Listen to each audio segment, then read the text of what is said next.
Assalamualaikum. Kembali lagi di channel Ghost Tellers. Semoga kamu sehat dan selalu dalam lindungan Tuhan ya. Sebelum kita lanjut ke ceritanya, tekan dulu tombol like video ini. Jangan lupa juga klik tombol subscribe channel ini dan nyalakan juga notifikasinya agar tidak ketinggalan cerita menarik lainnya. Langsung saja, seperti apa kisah kali ini, kita masuk ke ceritanya.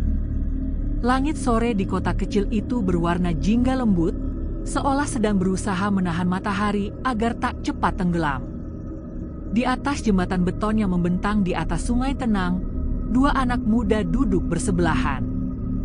Raffi, mahasiswa teknik semester akhir, menatap jauh ke arah matahari yang perlahan memudar.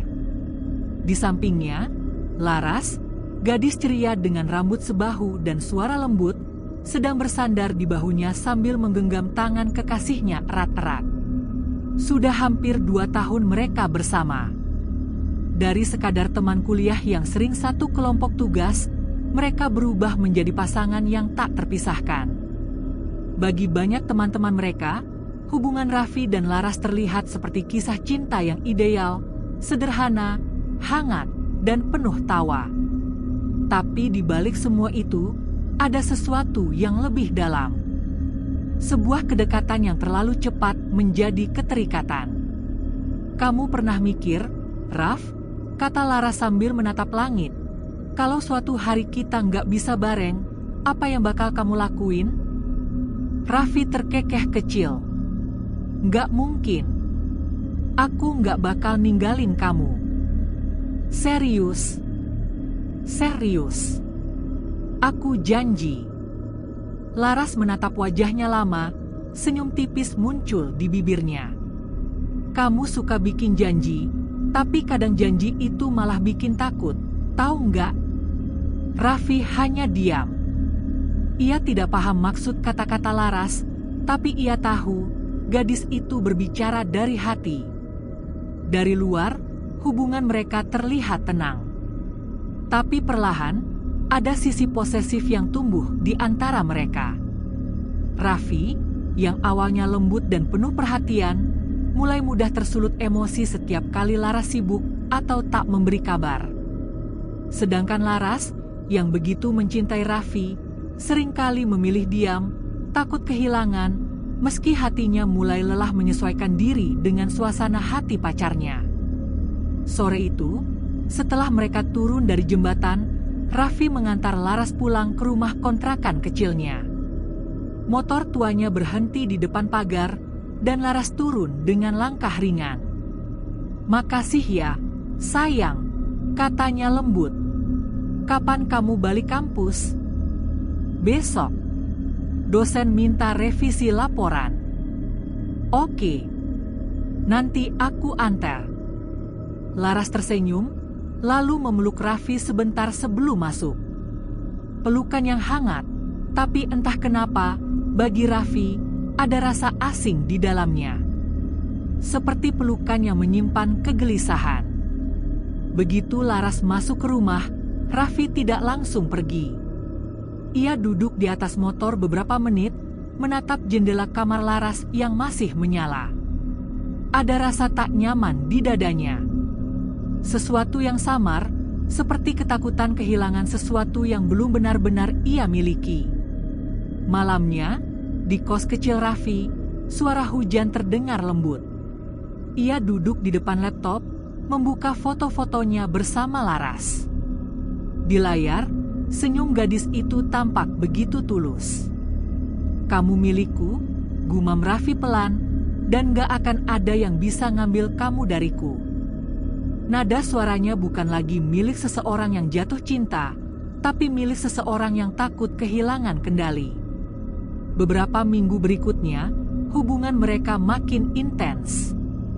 Mereka makin sering bertemu, bahkan mulai menghabiskan malam bersama. Hubungan mereka melewati batas, sesuatu yang awalnya tampak sebagai wujud cinta, tapi lambat laun berubah menjadi beban rahasia bagi keduanya. Laras mulai terlihat murung, sering melamun di kelas. Raffi pun sadar, tapi ia memilih diam, pura-pura tak tahu. Ia pikir, selama Laras di sisinya, semuanya akan baik-baik saja.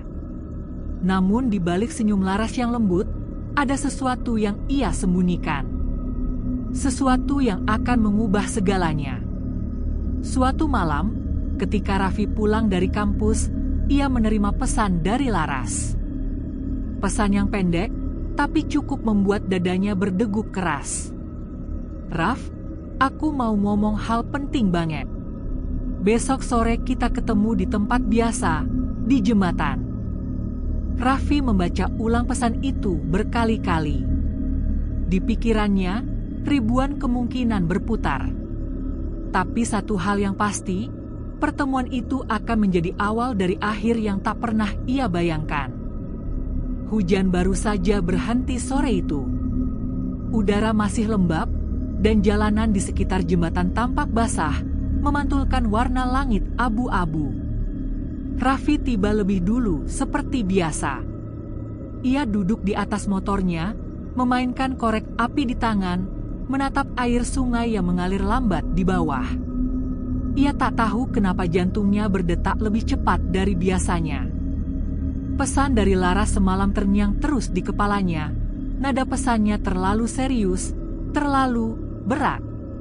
Tak lama kemudian, suara motor terdengar dari kejauhan. Laras datang mengenakan jaket jeans, rambutnya agak basah karena embun. Wajahnya terlihat pucat. Ia tersenyum kecil begitu melihat Raffi, tapi senyum itu tidak sampai ke matanya. "Kamu udah lama nunggu?" tanyanya pelan. "Baru juga datang," jawab Raffi. "Ada apa, Ras? Kok suaramu kemarin kayak serius banget?" Laras menggigit bibirnya. Ia menunduk, lalu menarik napas panjang. Tangannya gemetar sedikit saat ia membuka tas kecilnya, mengambil sesuatu, selembar hasil tes kehamilan. Raffi menatap benda itu lama, tidak percaya. "Ini apa?" Suaranya serak. Aku positif, Raf." Dunia seperti berhenti sesaat. Suara air, angin, semuanya lenyap dari telinga Raffi. Yang ia dengar hanya detak jantungnya sendiri. "Kamu yakin? Maksudku, udah periksa ke dokter?" "Udah. Aku nggak salah, Raf. Aku hamil." Laras menatapnya dengan mata berair, wajahnya campuran antara takut dan harap. "Aku cuma mau kamu tahu dulu. Aku nggak minta apa-apa sekarang, aku cuma pengen kamu tanggung jawab." Raffi menatapnya kosong. Ia tidak menjawab apapun. Dalam pikirannya, ratusan hal berputar. Masa depan, keluarga, karir, harga diri, semuanya bercampur jadi satu. Ia ingin marah, ingin menyangkal, tapi tatapan Laras membuatnya tak bisa bicara. "Ras, ini nggak bisa. Aku belum siap," katanya akhirnya dengan suara rendah. "Aku juga nggak siap, Raf," jawab Laras, menahan tangis. "Tapi ini udah terjadi." "Terjadi karena siapa?" Suara Raffi meninggi tanpa sadar. "Kita berdua yang salah, Ras." "Iya. Tapi aku yang harus menanggung semuanya." Suara mereka pecah di antara deru angin. Laras menangis keras, sementara Raffi hanya menatapnya dengan ekspresi bingung, takut, dan panik. Hujan kembali turun pelan, seolah langit ikut menangisi mereka. Malamnya, Raffi duduk di kamarnya dalam gelap. Ia menatap cermin, wajahnya tampak lelah. Telepon dari Laras masuk berkali-kali, tapi tak ia jawab. "Apa yang harus aku lakuin?" gumamnya pelan. Pikirannya kacau. Ia takut semua orang tahu. Ia takut keluarganya tahu. Di sisi lain, bayangan wajah Laras yang menangis terus menghantui pikirannya. Raffi merasa terjebak. Ia mencintai Laras, Tapi rasa takut dan rasa bersalah membuatnya mulai menjauh. Hari demi hari, pesan Laras ia abaikan. Panggilan tak ia angkat. Ia mulai sibuk dengan alasan tugas, rapat, bahkan sengaja menghilang. Beberapa minggu berlalu. Laras kini hidup dalam kecemasan. Setiap malam ia menatap ponselnya, menunggu pesan dari Raffi yang tak kunjung datang. Perutnya mulai terasa berbeda. Ia tahu waktu berjalan, dan rahasianya tak bisa lama disembunyikan. Ia mencoba bicara lagi, kali ini dengan nada lembut, bukan marah. "Raf, aku nggak mau ngancem kamu. Aku cuma minta kita ngomong baik-baik.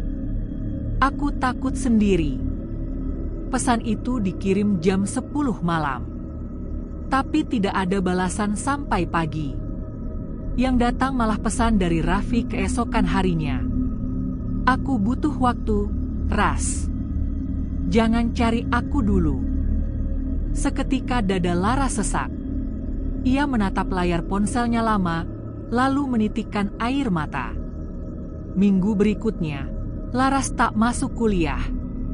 Teman-temannya mulai bertanya-tanya.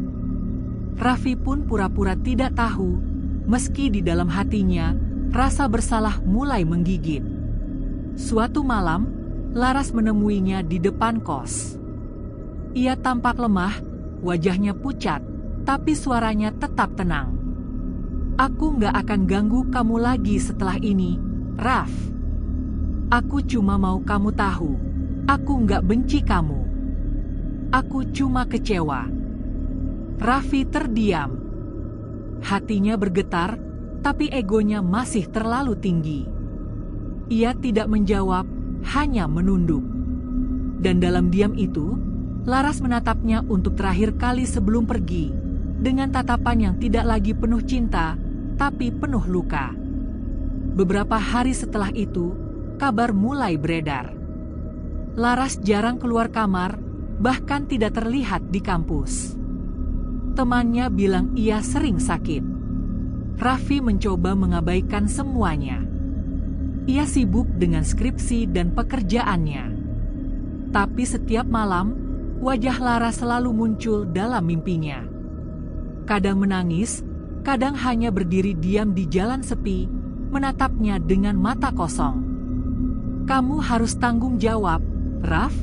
Suara itu menggema dalam mimpinya, membuatnya terbangun dengan keringat dingin. Waktu berjalan. Namun hari itu, Raffi menerima pesan baru. Pesan yang mengguncang hatinya. "Aku pengen ketemu kamu sekali lagi. Tolong datang, Raf. Aku di tempat biasa."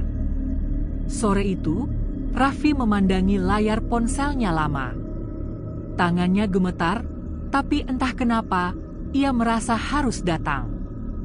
Ia tidak tahu bahwa sore itu akan menjadi awal dari malam paling gelap dalam hidupnya. Langit sore itu muram. Matahari hampir tenggelam di balik awan kelabu, meninggalkan rona oranye kusam di cakrawala. Jalan di pinggiran kota itu sunyi, hanya deru angin dan sesekali suara jangkrik yang mulai terdengar. Raffi menyalakan motor pelan-pelan, melintasi jalanan sempit yang dikelilingi kebun tebu dan pohon-pohon besar. Setiap tikungan terasa seperti menuju sesuatu yang tak pasti. Pesan Laras terus berputar di kepalanya. "Aku pengen ketemu kamu sekali lagi. Tolong datang, Raf. Aku di tempat biasa."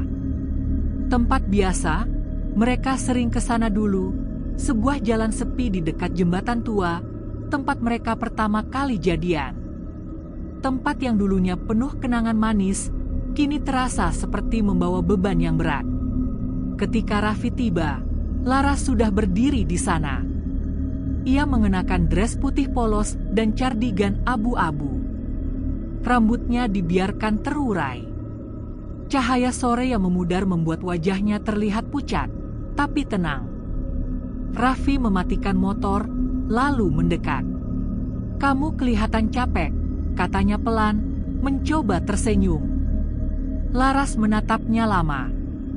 Aku nggak capek. Aku cuma pengen semuanya selesai. Raffi terdiam. Ia tahu percakapan ini akan berat. Tapi ia tak menyangka bahwa malam ini akan jadi titik balik hidupnya. Aku udah mikirin semuanya, Raff. Suara Laras bergetar tapi tegas. Aku nggak bisa terus sembunyi.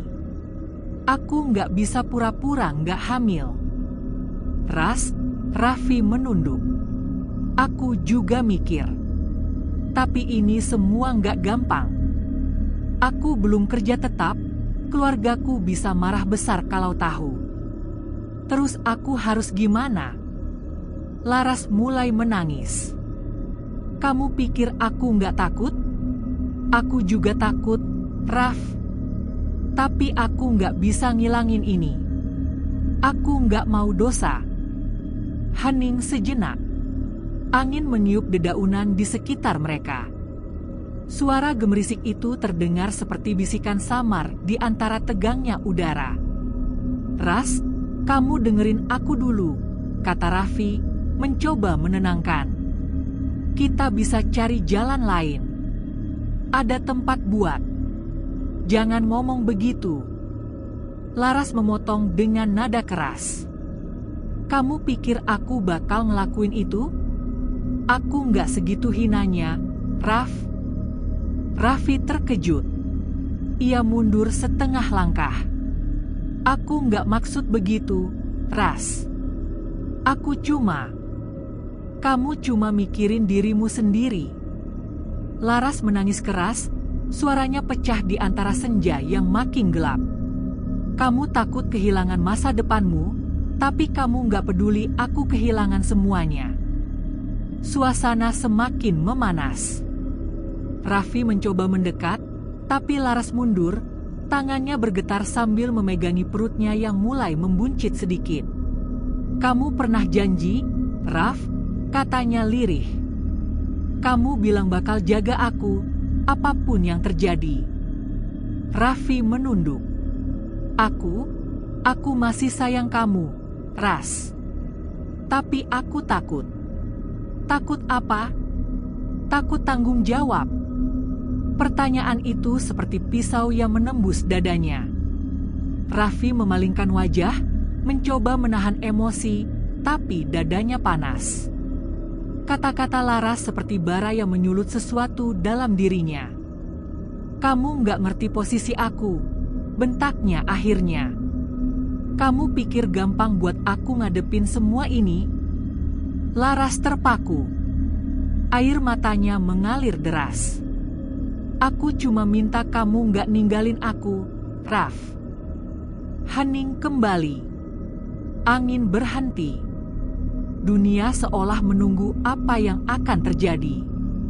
Raffi menarik napas panjang, lalu menatap Laras, matanya penuh dilema.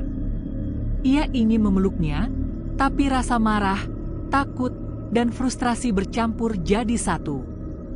Laras melangkah maju, mencoba menyentuh tangannya. Raff, aku mohon. Aku nggak kuat sendirian. Raffi menatap tangan itu. Dalam sekejap, emosinya meledak. Ia melepaskan genggaman Laras dengan kasar. Kamu nggak ngerti aku, Ras. Aku udah bilang aku belum siap. Tubuh Laras tersentak mundur. Ia kehilangan keseimbangan dan terjatuh ke tanah yang becek. Raffi kaget, mendekat dengan panik. Ras, aku nggak sengaja. Tapi Laras mendorongnya menjauh. Kamu pikir aku percaya lagi sama kamu? Katanya dengan suara bergetar. Kamu pengecut, Raff. Kata itu, pengecut, seolah menyulut api di kepala Raffi. Dalam kekalutan dan rasa bersalah, pikirannya gelap. Ia menarik Laras berdiri dengan kasar, tapi Laras berteriak, memukul dadanya. Lepasin aku. Aku benci kamu. Raffi kehilangan kendali. Tangannya menutup mulut Laras, mencoba menenangkan, tapi Laras berontak makin keras. "Diam, Ras. Dengerin aku dulu." Namun dalam kekacauan itu, langkah mereka terpeleset. Kepala Laras terbentur batu besar di pinggir jalan. Suara itu, duk, terdengar jelas di tengah kesunyian sore. Laras terjatuh lemas. "Ras," suara Raffi gemetar. "Ras." Ia berlutut, mengguncang tubuh Laras. Tapi tak ada respons.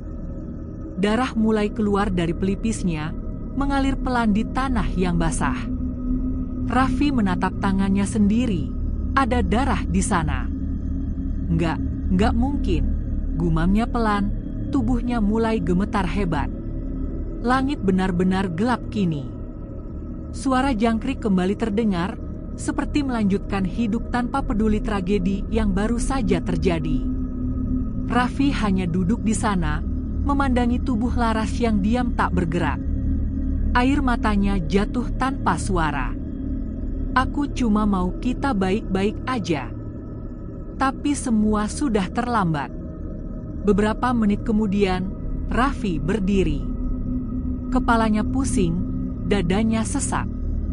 Ia berjalan seperti orang linglung ke motornya. Sesekali menoleh ke tubuh Laras yang masih terbaring di jalan, lalu menatap tangannya lagi, seolah tak percaya apa yang barusan ia lakukan. Aku nggak sengaja. Ia terus menggumam seperti mantra, mencoba meyakinkan dirinya sendiri. Motor dinyalakan. Lampu depannya menerangi wajah Laras untuk terakhir kali sebelum Raffi memutar gas dan melaju pergi ke dalam kegelapan malam. Namun, bayangan Laras tetap menempel di kaca spion, tatapan matanya, darah di pelipis, dan keheningan yang menjerat. Dan dari sinilah, teror itu akan dimulai. Sudah 3 hari sejak malam itu. 3 hari sejak Raffi meninggalkan tubuh Laras di jalan sepi, tergeletak dengan darah yang mulai mengering di pipinya. Sejak malam itu juga, hidup Raffi tak pernah sama lagi. Kamar kosnya kini selalu gelap. Ia jarang menyalakan lampu. Tidurnya tak pernah nyenyak. Setiap kali memejamkan mata, suara benturan itu kembali terdengar, duk. Suara kepala Laras menghantam batu. Ia selalu terbangun dengan keringat dingin, napas tersengal, dan bayangan darah di tangannya. Kadang ia menatap tangannya lama-lama, seolah darah itu masih menempel di sana meski ia sudah mencucinya berkali-kali. "Itu kecelakaan," bisiknya pada diri sendiri di depan cermin. Aku nggak sengaja. Tapi setiap kali ia menatap pantulan wajahnya, matanya seolah melihat sesuatu di belakang, samar, seperti sosok bayangan perempuan berdiri diam di pojok kamar. Ia menoleh cepat. Kosong. Hanya tembok dan tirai yang bergerak tertiup angin kipas angin kecil. Namun rasa dingin itu selalu tertinggal. Siang hari, Raffi berusaha bertingkah normal. Ia masih kuliah, masih nongkrong dengan teman-temannya di kantin, meski wajahnya pucat dan matanya cekung. "Bro, lu sakit?" tanya Dimas, sahabatnya. "Enggak, cuma kurang tidur," jawab Raffi singkat sambil tersenyum kaku. Tapi Dimas memperhatikan sesuatu. Raffi sering melamun, menatap kosong ke arah yang tidak jelas. Kadang tiba-tiba menoleh seperti mendengar sesuatu, padahal tak ada siapa-siapa. "Lu yakin gak kenapa-kenapa?" Dimas mencoba lagi. "Iya, gue fine, kok."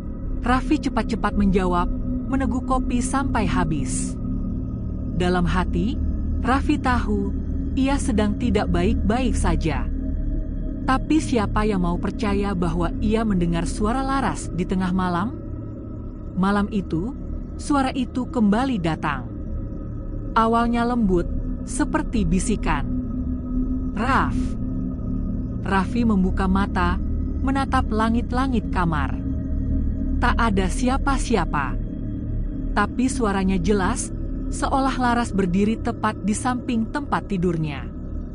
"Raf, kamu janji nggak ninggalin aku." Suara itu pelan tapi dingin, membuat bulu kuduknya berdiri. Ia menatap ke arah meja belajar. Di sana, cermin kecil yang biasa ia pakai untuk merapikan rambut tampak berkabut. Pelan-pelan, ia bangkit dan mendekat. Cermin itu memantulkan wajahnya, tapi di belakangnya, samar terlihat sosok perempuan dengan rambut panjang menutupi wajah, mengenakan cardigan abu-abu. Raffi terlonjak mundur. "Laras?" Suaranya tercekat. Ia menatap lagi, bayangan itu sudah hilang. Namun kini, cermin itu berembun dari dalam, seolah ada napas seseorang di balik permukaannya. Di tengah embun itu, perlahan muncul tulisan yang kabur tapi jelas. "Kenapa kamu tinggalin aku?" Raffi menjerit dan melempar cermin itu ke lantai. Kaca pecah, berserakan di ubin. Ia terduduk, menatap pecahan itu, tapi yang lebih mengerikan, di setiap serpihan kaca, pantulannya memperlihatkan wajah Laras.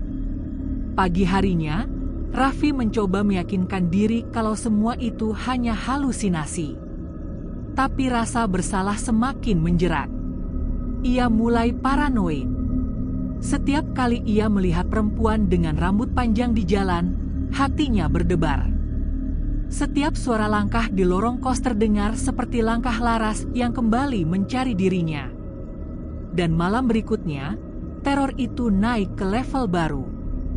Sekitar jam 2 pagi, Raffi mendengar ketukan di pintu. 3 kali.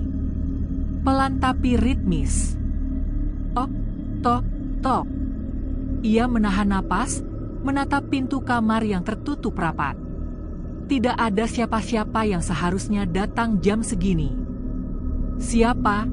tanyanya lirih. Tidak ada jawaban.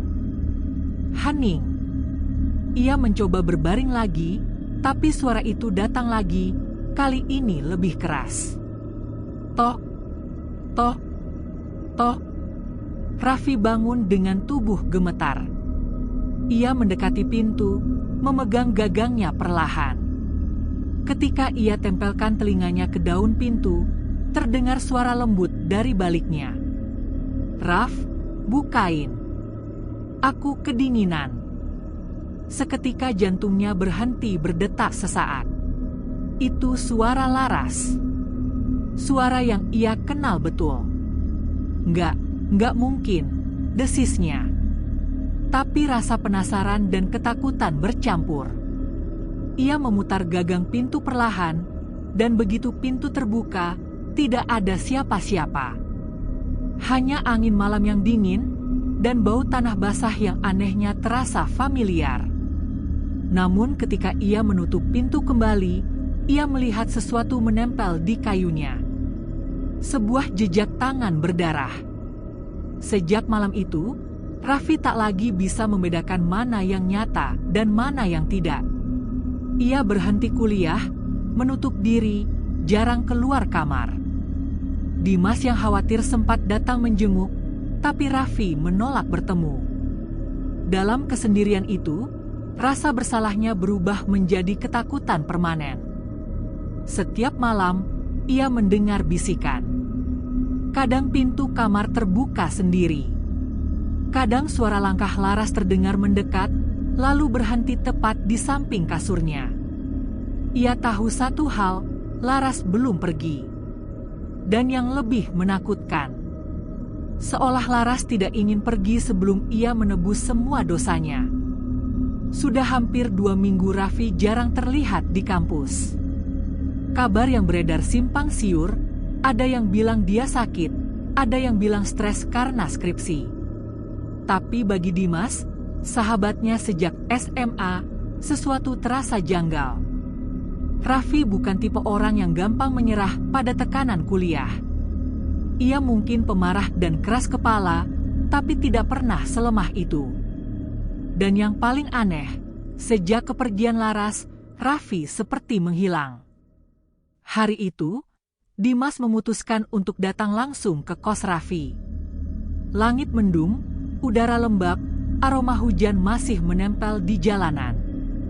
Lorong kos itu sepi, hanya suara televisi samar dari kamar ujung.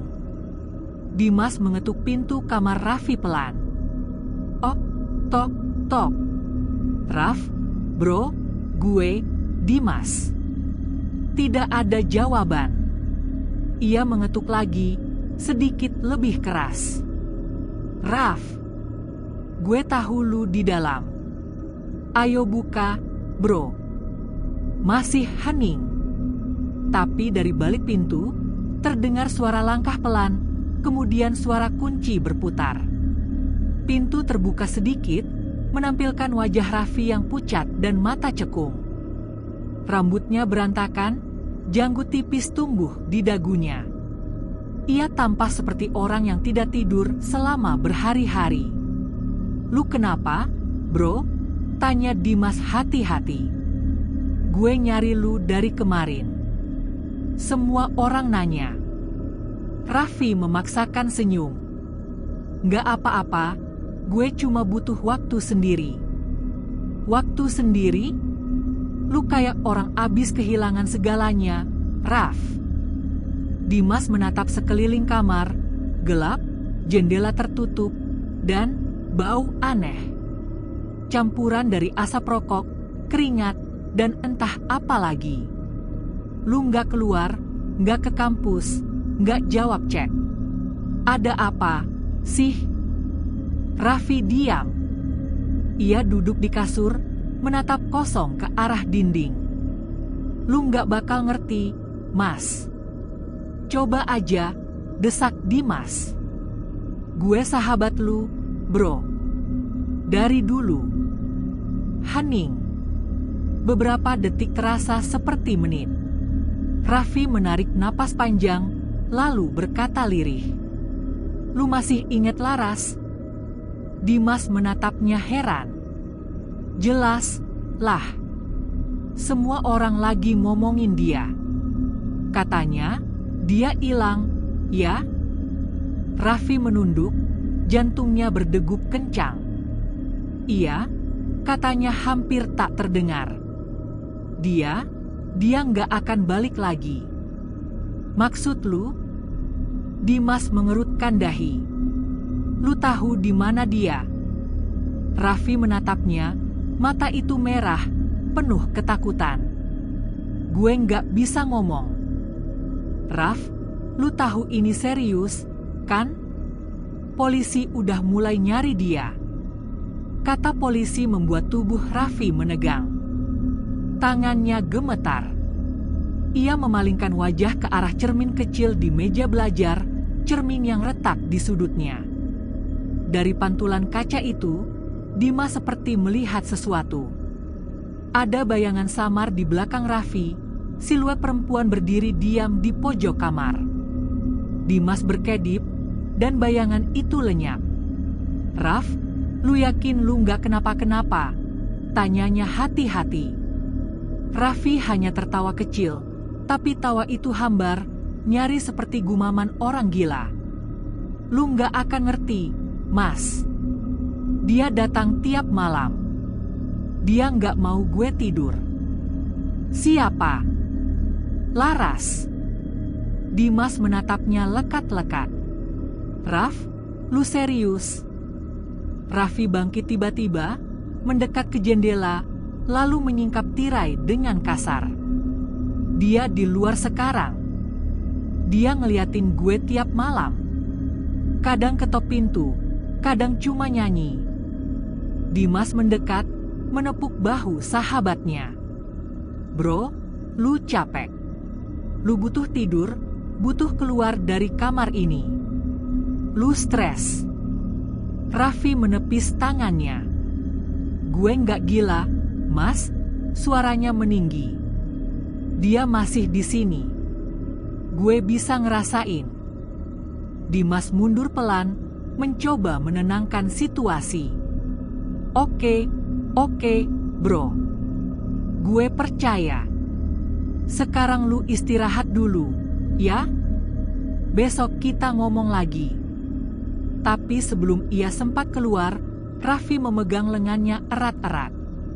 Mas, kalau besok gue hilang, jangan cari gue di jalan sepi itu, ya?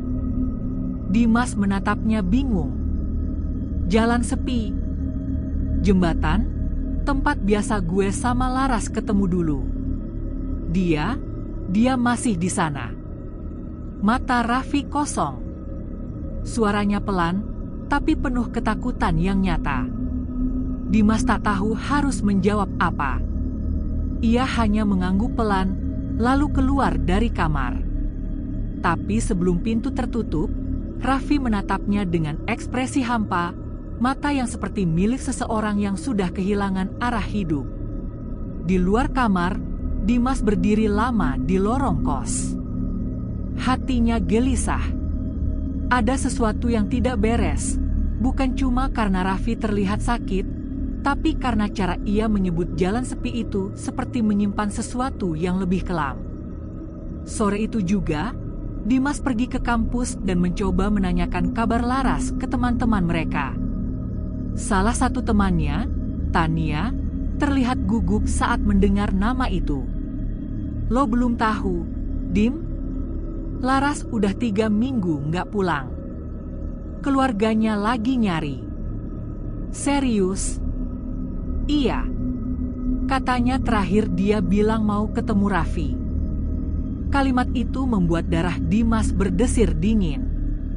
Seketika semua potongan aneh yang ia dengar dari Raffi terasa masuk akal, tapi dengan cara yang menakutkan.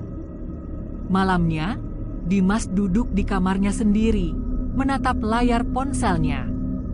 Ia ingin menelpon Raffi, tapi ragu. Pikirannya dipenuhi pertanyaan. Apakah Raffi tahu sesuatu soal hilangnya Laras? Atau lebih buruk dari itu? Namun sebelum ia sempat mengetik pesan, ponselnya bergetar. Satu pesan masuk dari nomor yang tidak dikenal. Jangan percaya Raffi. Dia udah bunuh aku. Dimas terdiam. Pesan itu membuat darahnya seperti berhenti mengalir. Ia menatap layar ponsel dengan tangan gemetar. Dan di bawah pesan itu ada satu foto. Foto Raffi. Duduk di kamar dengan cermin pecah di belakangnya. Dan di pantulan cermin itu terlihat sosok Laras berdiri. Layar ponsel itu masih menyala. Foto Raffi dengan pantulan sosok Laras di cermin terus menatap Dimas seperti ingin keluar dari layar. Tangannya gemetar. Otaknya berusaha mencari penjelasan logis. Mungkin ini editan, mungkin ada orang iseng, mungkin cuma kebetulan. Tapi isi pesannya terlalu spesifik untuk kebetulan. Jangan percaya Raffi. Dia udah bunuh aku. Dimas menelan ludah. Tenggorokannya kering. Jam di ponselnya menunjukkan pukul 1.47 dini hari. Suara hujan mengguyur genteng di luar jendela kos. Ia membuka pesan itu lagi, berharap akan menghilang, tapi tidak. Lalu tanpa sadar, jempolnya menekan tombol balas. Dimas, siapa ini? Nomor tak dikenal, aku Laras. Tolong aku. Dimas menatap layar lama. Antara takut dan bingung. Ia mengetik lagi, tangan bergetar. Dimas, Laras udah meninggal, kan? Nomor tak dikenal, dia yang ngebuat aku kayak gini. Dimas, siapa? Nomor tak dikenal, Raffi. Pesan itu dikirim pukul 1.49. Dimas langsung berdiri dari tempat tidurnya. Hatinya berdebar keras, udara terasa berat. Ia menatap keluar jendela. Hujan makin deras, petir sesekali menyambar, membuat bayangan pepohonan di depan kos seperti menari. Ponselnya kembali bergetar. Nomor tak dikenal, Jangan biarin dia kabur. Dia bakal nyusul aku kalau ngerasa kepepet.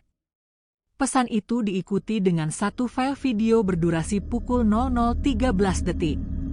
Dimas ragu membukanya, tapi rasa penasaran lebih kuat. Ia tekan play. Video itu tampak diambil di tempat gelap, hanya ada sedikit cahaya dari lampu jalan. Kamera bergerak pelan, seperti seseorang yang bersembunyi di balik semak. Lalu muncul Raffi, berjalan di trotoar, memegang sesuatu di tangannya. Ia berhenti di depan jembatan tua. Kemudian terdengar suara perempuan menangis lirih. Dan tiba-tiba video berhenti. Astaga, Dimas berbisik. Ia langsung mematikan video itu. Ia tahu jembatan itu, jembatan kecil di pinggir kota, tempat yang sering dipakai anak-anak kampus nongkrong malam-malam. Tempat yang sama yang disebut Raffi semalam. Kalau besok gue hilang, jangan cari gue di jalan sepi itu, ya. Kata-kata itu terngiang lagi di kepalanya.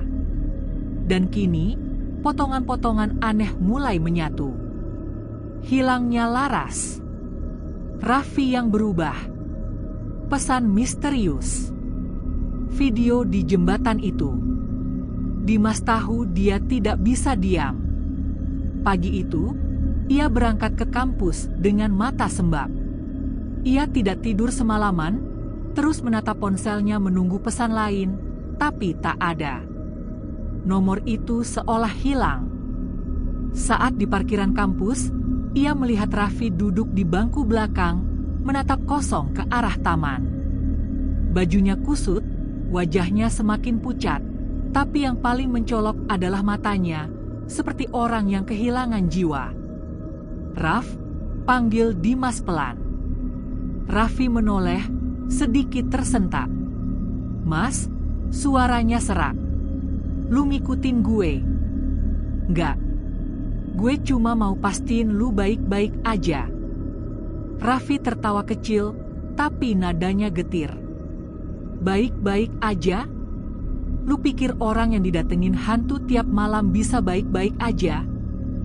"Raf, dia nggak pergi, Mas. Dia duduk di pojokan kamar.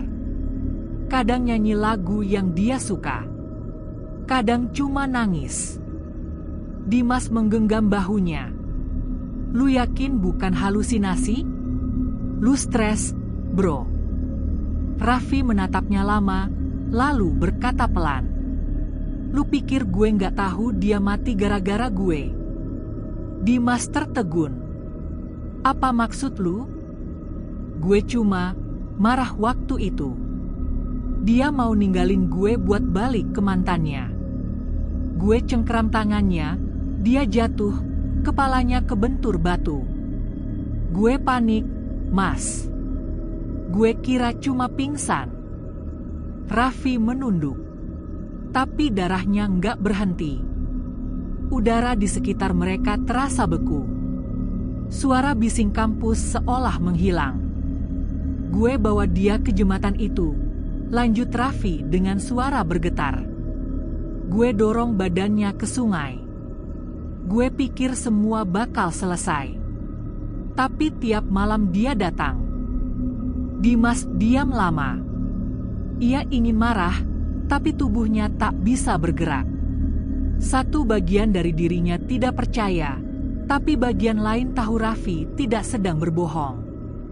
"Raf, lu harus melapor."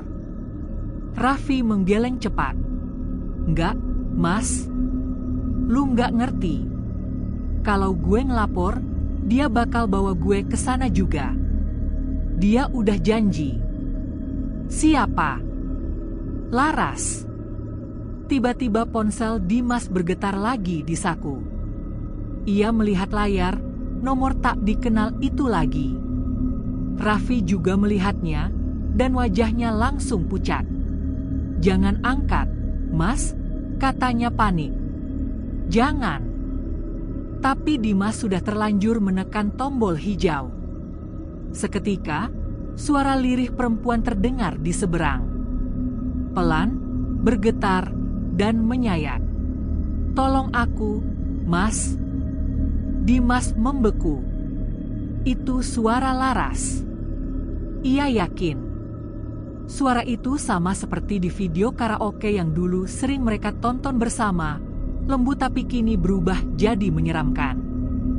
"Dia bohongin kamu," lanjut suara itu. "Dia sembunyiin aku di bawah jembatan." Lalu sambungan terputus. Dimas menatap layar ponsel yang kini gelap, dan di pantulan layar itu, sesaat ia melihat wajah perempuan di belakangnya.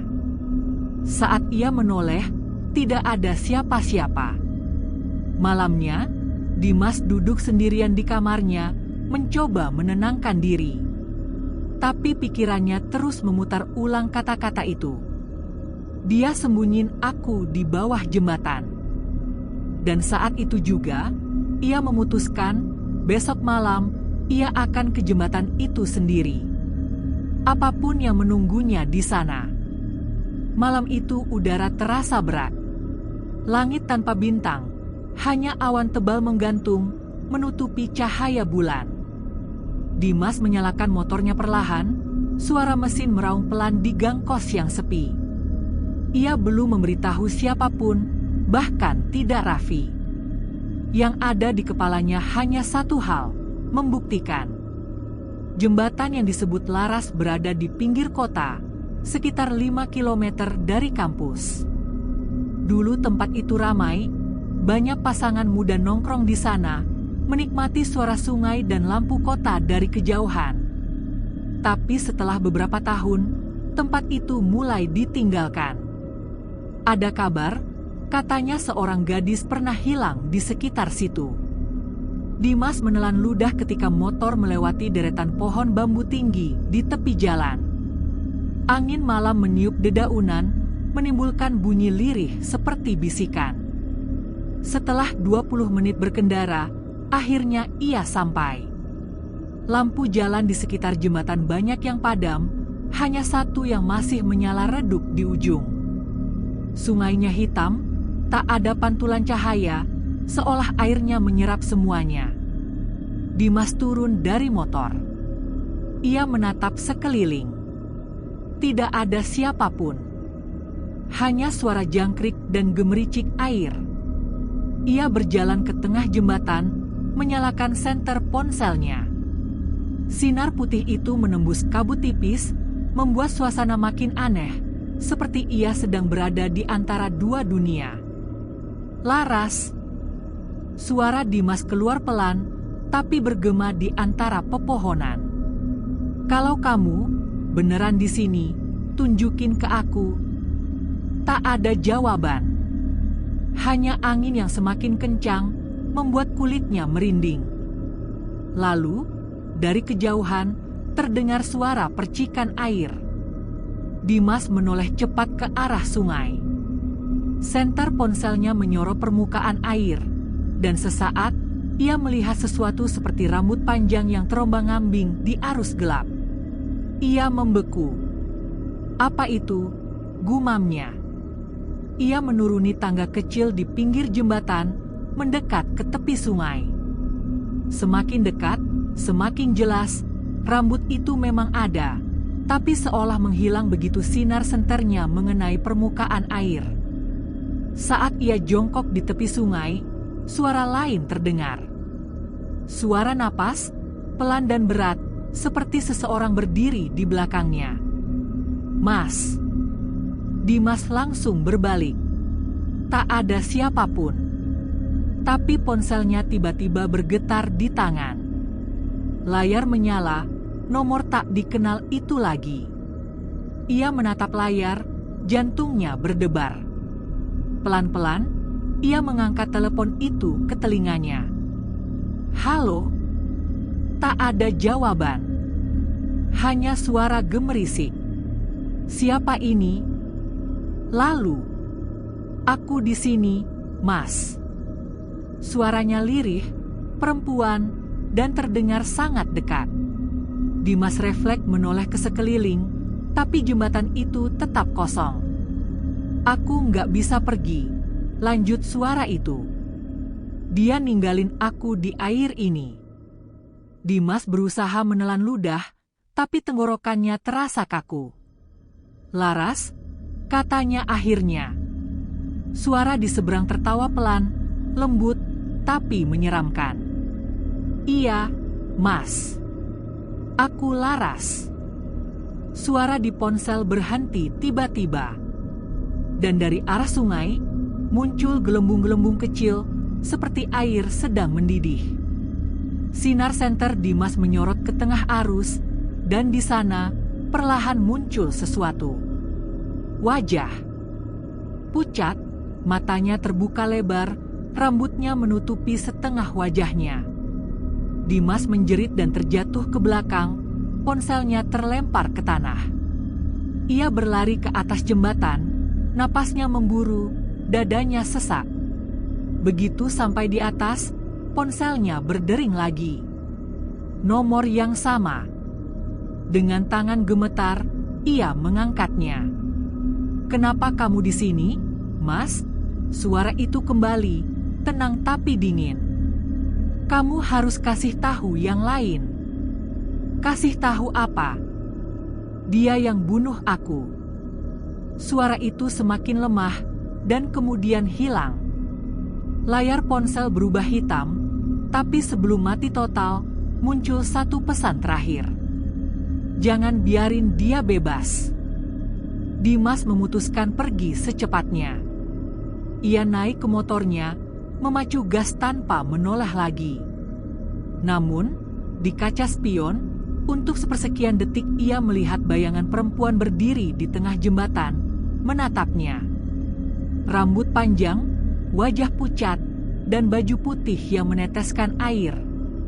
Namun yang paling membuat darahnya membeku, perempuan itu tersenyum. Pagi harinya, Dimas mendatangi Raffi. Wajahnya masih pucat, bajunya basah oleh keringat dingin. Raffi menatapnya dengan mata sayu, seperti sudah tahu apa yang Dimas lakukan. "Lu ke jembatan itu, kan?"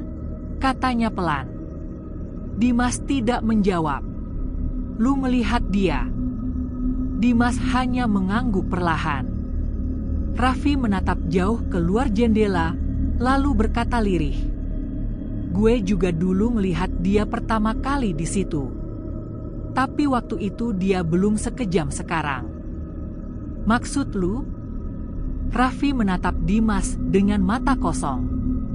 "Sekarang, dia nggak cuma mau balas dendam.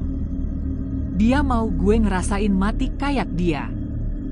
Pagi itu, langit kelabu. Kabut tipis masih menggantung di sekitar kampus, dan udara terasa dingin menusuk tulang. Dimas duduk di kantin belakang, cangkir kopinya sudah dingin. Matanya merah, semalam ia tak tidur sama sekali. Di depannya, Raffi duduk diam. Keduanya tak banyak bicara, hanya saling menatap, mencoba membaca isi kepala masing-masing. "Raf," kata Dimas akhirnya, suaranya pelan tapi tegas. "Lu harus cerita semuanya dari awal." Raffi menunduk. Jemarinya menggenggam gelas plastik sampai bergetar. Ia menarik napas panjang, seolah menyiapkan diri untuk membuka luka yang selama ini ia kubur dalam-dalam. "Malam itu," katanya pelan, "gue dan Laras ribut di pinggir jalan. Dia marah karena gue nggak mau tanggung jawab. Gue panik, Mas. Dia nangis, teriak-teriak. Gue takut ada orang dengar." Ia berhenti sebentar, menatap kosong ke arah meja. "Gue pegang tangannya, gue tarik biar dia diam, tapi dia malah jatuh. Kepalanya kebentur batu di tepi jalan." Dimas mendengarkan dalam diam, menahan napas. "Gue coba bangunin dia, tapi dia nggak gerak. Darahnya ngalir ke aspal. Gue panik banget, Mas. Gue bawa dia naik motor, muter-muter nggak tahu mau kemana. Sampai akhirnya gue ke jembatan itu. Dan lu buang dia." Raffi menatap Dimas, matanya berkaca-kaca. Gue nggak tahu harus gimana. Gue cuma mau ngilangin mayatnya, tapi waktu gue dorong, gue sempat lihat matanya. Masih kebuka. Udara di antara mereka terasa berat. Dimas menunduk, mencoba menenangkan diri. Lu sadar itu pembunuhan, kan? Raffi menunduk makin dalam. Gue tahu. Dan gue tahu, dia nggak bakal diam. Mereka berdua akhirnya sepakat untuk kembali ke jembatan malam itu juga. Bukan untuk kabur, tapi untuk memastikan apakah tubuh Laras masih di sana. Kalau memang benar, Dimas berniat melapor ke polisi. Tapi Raffi masih ragu. Lu yakin mau ke sana malam ini? Tanya Raffi saat mereka duduk di motor sore itu. Iya. Gue mau tahu kebenarannya, jawab Dimas. Kalau nggak sekarang, kapan lagi? Motor melaju melewati jalan yang semakin sepi. Langit gelap, awan berat menutupi bulan. Suara mesin motor bergema di sepanjang jalan yang dikelilingi sawah dan pepohonan bambu. Saat mereka sampai di jembatan, suasananya tak jauh beda dari malam sebelumnya. Sunyi. Hanya suara air mengalir pelan, sesekali disertai angin yang membuat daun-daun bambu bergesekan seperti bisikan. Dimas menyalakan senter. Lu inget di mana lu jatuhin dia? Raffi menunjuk sisi kiri jembatan, dekat pagar besi berkarat. Di situ. Gue dorong dari sini. Dia jatuh, terus tenggelam. Dimas mendekat, menyorot ke bawah. Air sungai tampak tenang, terlalu tenang. Kita harus turun, katanya. Raffi menatapnya ragu. Lu gila? Ini udah malam, Mas. Justru malam, Raff. Kalau ada yang gak beres, dia pasti nunjukin sesuatu. Dimas turun lebih dulu lewat tangga sempit di pinggir jembatan. Bau amis dari sungai langsung menyengat. Raffi mengikuti di belakang, langkahnya berat, penuh ketakutan. Mereka berdiri di tepian air yang keruh. Dimas menyorotkan senter ke dasar sungai. Tak ada yang terlihat, hanya batu dan arus lambat yang bergerak di antara ranting-ranting mati. Lu yakin di sini? Yakin. Tiba-tiba, arus air bergolak kecil, seperti ada sesuatu yang bergerak di bawah. Raffi mundur setapak. Mas, ayo udah, yuk. Gue nggak enak perasaan. Tapi Dimas jongkok, mencoba menyorot lebih dekat. Sinar senter memantul di sesuatu yang berwarna putih pucat di bawah permukaan air. Dimas berjongkok makin dalam. Raff, lihat ini. Raffi mendekat pelan.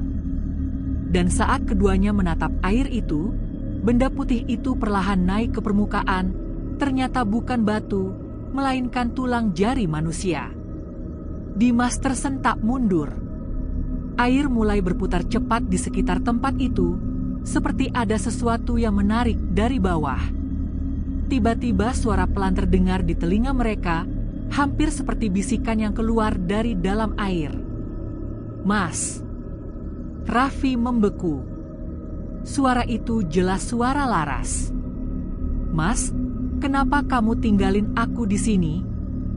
Air mulai bergolak makin kuat, dan dari arus itu muncul rambut panjang yang mengapung pelan ke permukaan, diikuti wajah pucat membiru, mata terbuka, bibirnya membentuk senyum samar.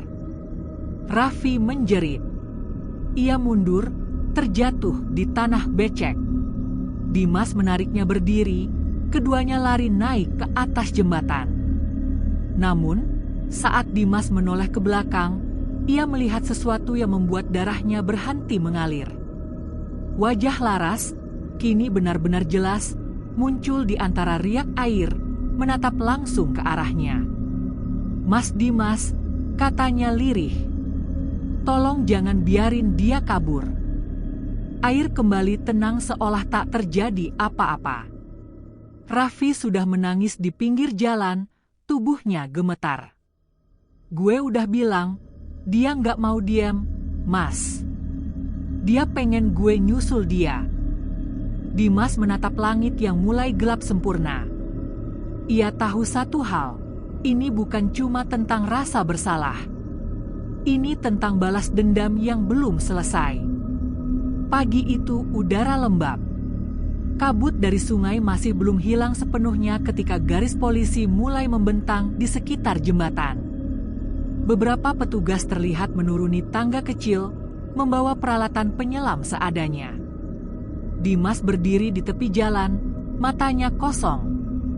Sementara Raffi duduk di trotoar, wajahnya pucat seperti kehilangan darah.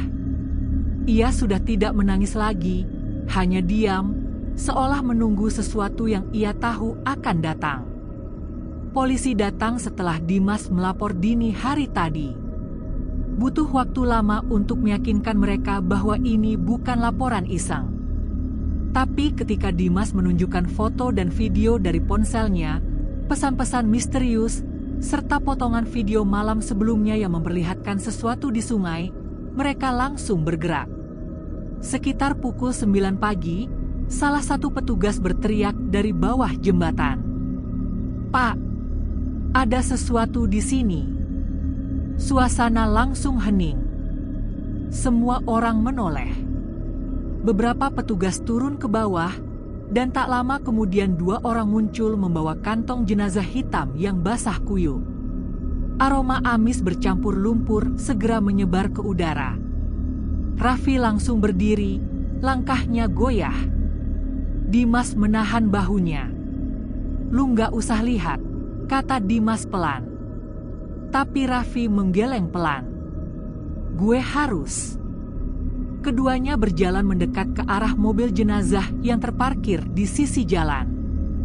Polisi membuka sedikit resleting kantong itu, hanya cukup untuk memastikan identitas.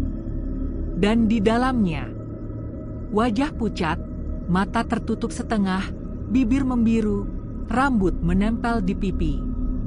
Meski sudah membusuk, Dimas tahu betul siapa itu. Laras. Raffi langsung tersungkur. Tubuhnya gemetar hebat, suaranya pecah. "Gue nggak bermaksud, gue cuma takut, Ras." Polisi menatapnya dengan tatapan tajam. "Kamu kenal korban?" Dimas menjawab cepat sebelum Raffi sempat bicara. "Iya, Pak. Kami teman kuliah." "Dan kamu yang melapor semalam?" "Iya." "Baik. Kami perlu kamu ikut ke kantor untuk memberikan keterangan." Dimas mengangguk. Raffi masih di tanah, menatap tubuh Laras yang kini terbujur kaku di kantong hitam itu. Tatapan kosongnya seperti menembus waktu. Siang harinya, mereka berdua dibawa ke kantor polisi. Raffi tak banyak bicara, hanya menunduk. Di ruang interogasi yang dingin dan beraroma kopi basi, Dimas duduk di seberang seorang penyidik muda. "Kamu bilang tadi malam kamu ke lokasi itu?" "Iya, Pak." "Kenapa?" "Saya dapat pesan dari nomor nggak dikenal." Penyidik menaikkan alis. "Pesan dari siapa?" "Dari seseorang yang ngaku Laras." Ruangan itu mendadak hening. Penyidik menatap Dimas lama, seolah menimbang apakah ia sedang bercanda. "Kamu sadar, Laras sudah meninggal, kan?" "Iya, Pak. Tapi pesannya nyata. Saya masih simpan di HP." Dimas menyerahkan ponselnya. Penyidik memeriksa. Namun, saat membuka kotak pesan, semua pesan itu hilang. Tak ada jejak nomor tak dikenal, tak ada video, tak ada rekaman suara. "Ini kosong," kata penyidik datar. "Nggak mungkin." Dimas spontan berdiri. "Tadi malah masih ada." Penyidik menatapnya dingin. Kamu capek, mungkin. Atau stres. Coba istirahat dulu. Kami akan teruskan penyelidikan, tapi tolong jangan bikin cerita aneh, ya? Dimas tak bisa menjawab. Ia hanya menatap ponselnya dengan tangan bergetar, seolah sesuatu memang menghapus semua itu dengan sengaja. Sore hari, Dimas duduk di tangga depan kos. Langit sudah jingga. Angin sore berembus lembut, tapi ada sesuatu yang membuat dada terasa sesak. Ia menatap jauh ke arah pepohonan di ujung jalan. Di layar ponselnya, masih ada satu foto yang tersisa, foto malam sebelum semuanya terjadi. Foto Raffi dan Laras di taman kampus. Keduanya tertawa, bahagia, tanpa tahu apa yang menunggu di depan. Tiba-tiba, layar ponselnya bergeser sendiri. Foto itu berubah sedikit, seperti ada bayangan ketiga di belakang mereka, samar, berdiri, menatap ke kamera. Dimas membeku. Dan sebelum ia sempat menutup ponsel itu, layar tiba-tiba menyala terang, menampilkan pesan baru. Nomor tak dikenal. Terima kasih udah bantu aku, Mas. Jantung Dimas langsung berdegup keras. Sekarang aku tenang. Pesan itu diikuti foto terakhir. Raffi duduk di kamar kosnya dengan bayangan perempuan di belakangnya. Dimas langsung berdiri. Ia berlari ke kamar Raffi yang tak jauh dari situ. Pintu kamar terbuka sedikit. Dari celahnya, ia melihat Raffi duduk di lantai, menatap kosong ke depan. "Raff," serunya. Raffi menoleh pelan. Matanya merah, wajahnya dingin, dan di belakangnya, seolah ada bayangan hitam samar berdiri, dengan rambut terurai menutupi wajah. "Dia udah balik, Mas," kata Raffi lirih. "Sekarang dia di sini." Seketika, semua lampu di koridor kos mati. Gelap. Dan dari dalam kamar Raffi, terdengar suara tawa perempuan, lirih, tapi jelas. Malam turun dengan cepat. Kos-kosan itu terasa jauh lebih sepi daripada biasanya, seolah setiap penghuni memilih untuk tak keluar kamar. Dari kejauhan terdengar suara jangkrik dan anjing menggonggong, tapi di lorong tempat kamar Raffi berada, semuanya sunyi. Dimas duduk di depan kamarnya, tak berani masuk ke kamar Raffi lagi. Pintu kamar itu tertutup rapat. Cahaya dari bawah pintu sesekali bergetar, seperti ada seseorang berjalan mondar-mandir di dalam. Ia masih ingat jelas apa yang baru saja ia lihat, bayangan perempuan di belakang Raffi. Rambutnya basah, meneteskan air, dan wajahnya tidak sepenuhnya terlihat, hanya sepotong pipi pucat dengan garis senyum yang terlalu lebar untuk manusia biasa. Dimas menatap pintu itu lama. "Raff," panggilnya pelan. Tak ada jawaban. Ia mendekat, menempelkan telinga ke daun pintu. Dari dalam terdengar suara lirih seperti seseorang sedang berbicara, berbisik. Tapi hanya satu suara yang terdengar, suara Raffi. "Iya, aku nyesel, tolong, jangan marah lagi."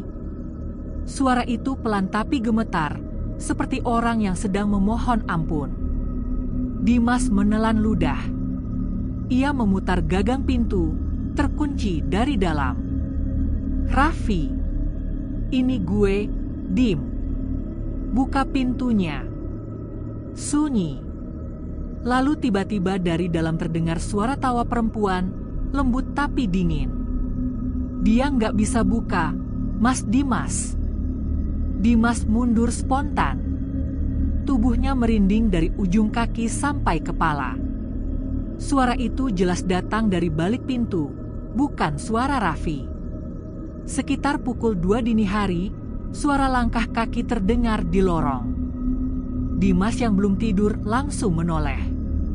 Dari celah pintu kamarnya, ia melihat Raffi berjalan pelan. Langkahnya kaku, matanya terbuka tapi tatapannya kosong. Di tangannya, ia membawa sesuatu, buket bunga plastik dan selembar foto. Ia berjalan lurus menuju pintu keluar kos, lalu menghilang di gelap. Dimas segera berlari menyusul. Udara malam terasa menusuk.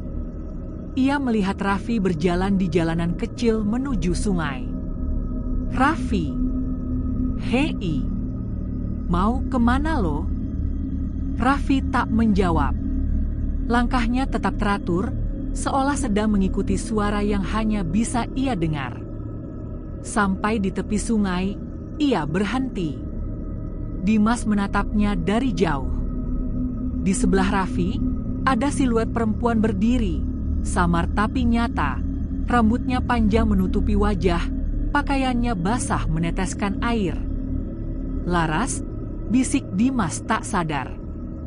Raffi berlutut di depan bayangan itu. Tangannya gemetar saat ia mengangkat bunga dan foto di genggaman. Aku udah nyesel, Ras. Aku mau tebus semua. Tapi jangan bawa gue, jangan tarik gue ke situ. Bayangan itu diam beberapa detik, lalu perlahan menunduk. Dari arah sungai terdengar suara gemericik air, seperti ada sesuatu yang naik ke permukaan. Dimas mulai mundur. Ia ingin menjerit, tapi tenggorokannya kaku. Air sungai di depan Raffi tiba-tiba bergelombang, dan muncul dua tangan pucat keluar dari dalamnya, tangan perempuan. Tangan itu meraih pergelangan Raffi. Ia menjerit keras. Lepas! Laras! Dimas segera berlari, menarik tubuh Raffi dengan sekuat tenaga. Begitu Raffi berhasil ditarik ke darat, tangan-tangan itu lenyap seketika, air kembali tenang, seolah tak terjadi apa-apa. Raffi pingsan. Pagi harinya, Raffi terbangun di kamarnya dengan tubuh gemetar. Dimas duduk di kursi, menatapnya tanpa berkata apa-apa. Gue mimpi buruk, Dim, kata Raffi pelan. Gue di sungai, dia manggil gue. Tapi lo nolongin gue. Dimas tak menjawab. Ia hanya menatap pergelangan tangan Raffi, ada bekas merah seperti jari mencengkeram kuat. Itu bukan mimpi, Raff. Raffi menatapnya dengan wajah bingung dan takut. Maksud lo? Dimas berdiri, mengambil ponselnya, lalu menunjukkan foto yang ia ambil tadi malam saat Raffi berdiri di tepi sungai. Di foto itu, Raffi terlihat jelas memegang bunga, dan di belakangnya ada sosok Laras berdiri utuh. Wajahnya basah tapi matanya menatap lurus ke kamera. Raffi menjatuhkan ponselnya. Dia beneran balik. Sejak kejadian itu, Raffi mulai berubah. Ia jarang bicara. Kadang malam-malam terdengar suara orang berbicara dari kamarnya, tapi hanya satu yang terdengar jelas, suara perempuan berbisik lembut, seperti menina bobokan. Dimas makin sering berjaga di luar kamar, khawatir sesuatu terjadi. Sampai suatu malam, Raffi keluar dari kamarnya dengan mata sayu, bibirnya tersenyum tipis. Dim, tahu nggak? Katanya pelan. Sekarang dia nggak marah lagi. Dia cuma pengen gue nemenin dia tidur. Dimas menelan ludah. Maksud lo apa, Raff? Raffi menatapnya lama. Lo jangan ganggu kalau gue pergi nanti. Gue udah janji sama dia. Pukul 3 dini hari, Raffi ditemukan tak bernyawa di kamarnya. Tubuhnya tergantung di depan cermin dengan senyum tipis di wajahnya. Di bawahnya ada tulisan di dinding, seperti diukir dengan benda tajam. Sekarang kami sudah tidur bersama.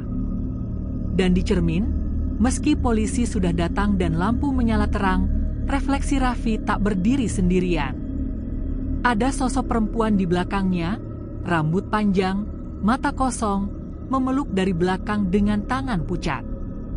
Pagi itu, kawasan kos Raffi berubah menjadi kerumunan. Polisi, warga, dan tim medis datang silih berganti. Garis kuning melintang di depan pintu kamar, menandai tempat tragedi terjadi. Dimas duduk di tangga, wajahnya pucat. Tangannya masih bergetar memegang laporan polisi yang baru saja ia tanda tangani. "Kamu yang pertama nemuin korban?" "Iya, Pak," jawab Dimas lirih. "Saya yang buka pintu waktu pagi." Dia udah nggantung di depan cermin. Petugas hanya mengangguk. Mereka sudah sering menghadapi kasus seperti ini, tapi sesuatu dalam ruangan Raffi membuat suasananya terasa ganjil. Bukan cuma karena posisinya yang kaku dan senyum yang menempel di wajahnya, tapi juga karena hawa kamar itu seperti dingin, lembab, dan berat, seolah udara enggan keluar. Polisi mencatat detail demi detail. Di meja ditemukan bunga plastik dan foto Laras, sama seperti yang Dimas lihat di sungai malam itu. Tapi yang membuat bulu kuduk merinding adalah tulisan di dinding, diukir kasar. "Sekarang kami sudah tidur bersama." Petugas kepolisian, seorang pria berumur 40-an bernama Inspektur Arif, mengerutkan kening. "Kamu yakin dia sendirian di kamar semalam?" Dimas mengangguk, ragu-ragu. "Seingat saya, iya, Pak. Tapi apa? Saya sempat dengar dia ngomong sama seseorang. Kayak ada yang bales." Arif menatapnya tajam. "Seseorang? Siapa?" Dimas menelan ludah. "Suara perempuan, Pak." Ruangan seketika hening. Salah satu petugas menatap ke arah dinding, di mana foto Laras masih tergantung. Wajah di foto itu tampak samar terkena pantulan cahaya, tapi entah kenapa, semua orang di ruangan merasa seperti sedang ditatap balik. Sore itu, setelah semua beres, Dimas dibawa ke kantor polisi untuk memberikan keterangan lanjutan. Di ruang interogasi, Inspektur Arif menatapnya dalam-dalam. "Kamu sahabat Raffi, kan?" "Iya, Pak. Dari SMA." "Kamu tahu soal Laras?" Dimas mengangguk pelan. "Tahu, Pak. Mereka dulu pacaran. Tapi setelah Laras hilang, Raffi berubah. Katanya, dia mau tanggung jawab, tapi saya tahu dia takut." "Hilangnya gimana?" "Saya nggak tahu pasti. Katanya mereka sempat ribut. Setelah itu Laras nggak pernah kelihatan lagi." Arif membuka map berisi dokumen. Ia mengeluarkan beberapa foto hasil penyelidikan lama. Laras ditemukan meninggal di sungai, tubuhnya membengkak, wajahnya rusak parah karena sudah beberapa hari di air. Penyebab kematian, tenggelam dengan luka benturan di kepala. "Kamu tahu ini, Dimas?" Dimas menggeleng cepat. "Astaga, jadi dia beneran meninggal." Arif menatapnya lama, lalu bersandar di kursinya. "Kami udah curiga waktu itu, tapi bukti kurang. Sekarang, setelah Raffi mati, kami buka lagi kasusnya." "Maksudnya?" "Ada yang aneh, Dim. Kami nemu sidik jari Raffi di batu yang dipakai mukul kepala korban. Tapi yang lebih aneh, DNA darah Laras juga ada di motor Raffi, di bagian jok belakang." Dimas menutup wajahnya. "Jadi, Raffi beneran bunuh dia?" Arif menatapnya dengan nada serius. "Mungkin. Tapi bukan itu yang paling aneh." Ia membuka file lain, hasil forensik dari kamar Raffi. "Kami juga nemu jejak sidik jari lain di kamar Raffi. Sidik jari perempuan. Tapi hasilnya nggak terdaftar di data kependudukan. Nggak cocok sama siapapun." Dimas perlahan mendongak. Maksud Bapak, sidik jari siapa? Arif menarik napas panjang. Kami nggak tahu. Tapi letaknya ada di kaca cermin, di samping mayat Raffi. Keduanya terdiam. Dimas menatap kosong ke arah jendela, di mana langit senja mulai memerah. Wajah Laras kembali terlintas di benaknya, rambut basah, mata sayu, senyum pahit. Malam itu, Dimas kembali ke kos dengan perasaan yang berat. Kamar Raffi sudah disegel, tapi Dimas masih bisa mencium aroma lembab dari balik pintu. Ia masuk ke kamarnya sendiri, menutup pintu rapat, dan menyalakan lampu. Namun rasa tenang itu hanya bertahan sebentar. Dari ventilasi, terdengar suara samar, seperti seseorang sedang berbisik dari kamar sebelah. Pelan, ritmis. Kau tahu apa yang dia lakukan padaku. Kau sahabatnya, tapi kau diam saja.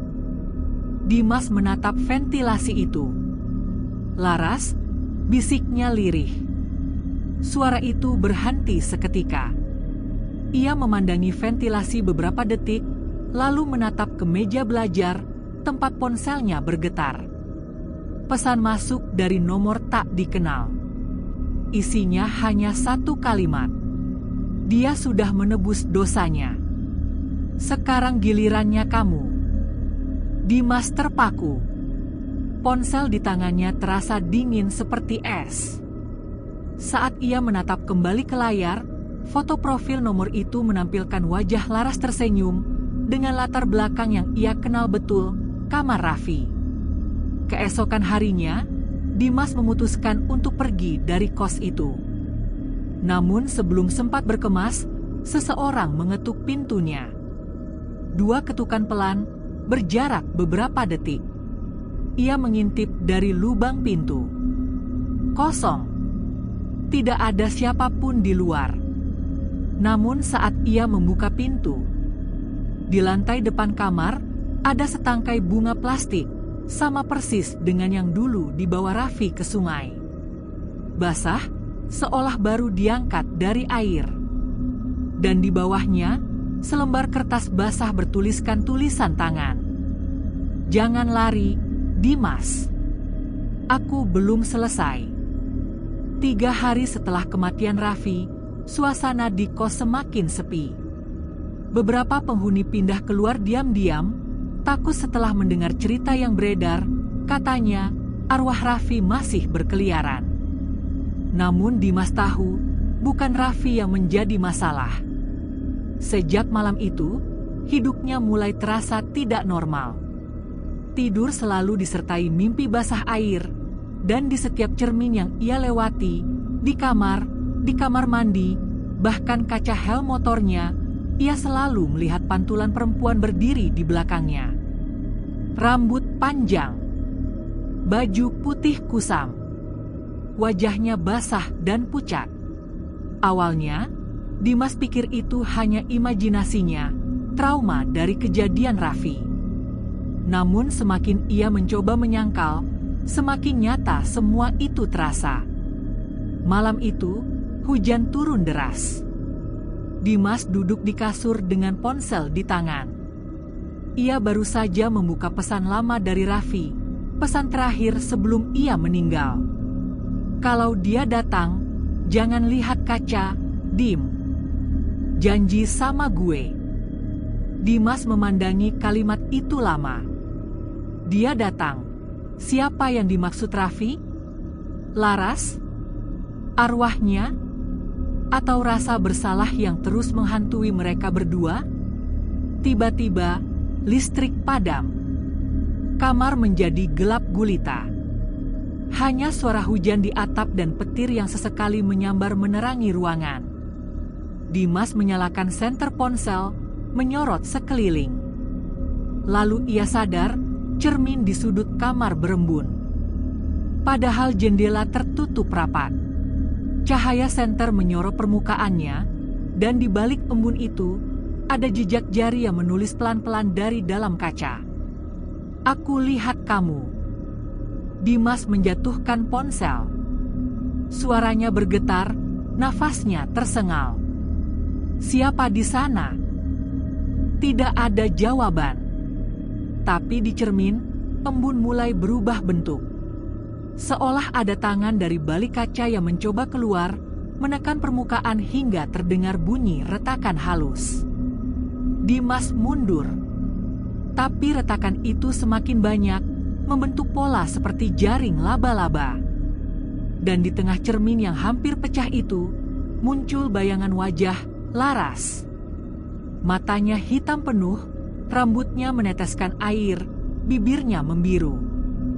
Namun ketika berbicara, suaranya lembut seperti dulu. "Kenapa kamu diam saja waktu dia bunuh aku, Dim?" Dimas menjerit. "Aku nggak tahu, Laras. Aku nggak tahu waktu itu. Aku cuma tahu kamu hilang, bukan mati." Laras menatapnya lama. Air mulai merembes dari cermin, menggenangi lantai. "Kamu tahu, tapi kamu pura-pura lupa. Kamu tutup mulut demi sahabat kamu." "Enggak, aku cuma takut." Senyum Laras perlahan muncul. Tapi senyum itu bukan lagi milik manusia. "Sekarang giliranku bikin kamu takut." Dimas menutup wajahnya, berlari keluar kamar tanpa sempat mengenakan sandal. Lorong kos gelap, hanya diterangi kilatan petir dari luar jendela. Ia terus berlari, tapi langkahnya terasa berat, seperti diseret bayangan gelap yang menempel di punggungnya. Ketika ia mencapai ujung lorong, matanya menangkap sesuatu di lantai, bekas jejak kaki basah. Kecil, ramping, dan memanjang menuju kamar mandi umum di ujung lorong. Jejak itu berlanjut ke dalam, berhenti di depan cermin besar di dinding. Dimas memandangi refleksinya. Nafasnya terengah. Di belakangnya, tidak ada siapa-siapa.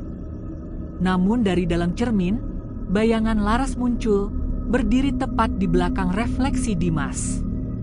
Tangan Laras perlahan mengangkat, meraih bahu bayangan Dimas, dan dalam sekejap, Dimas merasakan sentuhan dingin di pundaknya. "Kau ingat malam itu, Dimas? Aku nggak mau dengar. Kau yang suruh dia buang aku." Kata-kata itu menusuk seperti pisau. Dimas berbalik cepat, tapi tidak ada siapa-siapa. Namun ketika ia menatap kembali ke cermin, refleksinya sendiri tidak bergerak. Refleksi itu menatapnya dengan mata lebar, lalu tersenyum. "Sekarang kamu gantian di sini." Cermin pecah. Dimas menjerit, darah mengalir dari luka di wajahnya, tapi ketika ia menatap sekeliling, kamar mandi itu kosong, hanya dia sendiri, gemetar, dengan serpihan kaca di tangan. Namun dari serpihan kecil itu, bayangan Laras masih terlihat, menatap, tidak pergi. Pagi datang tanpa suara. Dimas terbangun di kasur, tidak ingat bagaimana ia kembali ke kamar. Kepalanya berat, dan di sisi kasur, terdapat bekas tubuh basah, seperti seseorang baru saja tidur di sana. Ia beranjak pelan, lalu melihat meja belajar. Di atasnya, ada foto dirinya, Raffi, dan Laras bertiga, foto lama waktu masih SMA. Tapi sesuatu membuatnya membeku. Wajah Laras di foto itu dihapus dengan darah. Dan di bawahnya, tertulis dengan goresan tajam, "Sekarang kamu sendirian." Hari itu juga Dimas mendatangi Inspektur Arif dengan mata sayu dan tubuh gemetar. Ia mengatakan semuanya, suara, mimpi, cermin, dan pesan dari nomor tak dikenal. Namun Arif hanya menatapnya datar, lalu membuka map berisi dokumen hasil investigasi. "Nomor yang kamu bilang itu, kami telusuri." "Iya, Pak. Nomor itu milik Laras, Dimas. Dan kartu SIM-nya ditemukan di ponsel yang tenggelam bersamanya." Dimas tidak bisa bicara. Nafasnya tersengal. Tapi saya dapat pesan itu tiap malam, Pak. Arif menatapnya dengan mata kosong. Kalau begitu, mungkin dia memang belum pergi. Hujan kembali turun malam itu, seakan langit bosan melihat manusia yang tak kunjung belajar dari penyesalan. Dimas duduk di kamar sendirian. Wajahnya pucat, matanya cekung, dan di hadapannya, lilin kecil menyala di atas meja. Di sekeliling lilin itu, bertebaran foto-foto lama, dirinya, Raffi, dan Laras. Semua kenangan yang dulu indah, kini hanya terasa seperti peluru yang menembus hati setiap kali ia menatapnya. Sudah 3 malam berturut-turut, Dimas tidak tidur. Suara langkah kaki, bisikan dari ventilasi, bahkan cermin yang berembun, semuanya menjadi rutinitas yang membuatnya takut sekaligus pasrah. Dan malam ini, entah mengapa, ia tidak lagi berusaha kabur. Ia tahu, waktunya sudah tiba. Dimas menatap foto Laras lama-lama. Wajah gadis itu masih sama seperti yang ia ingat, lembut, penuh percaya diri, dan selalu tersenyum hangat.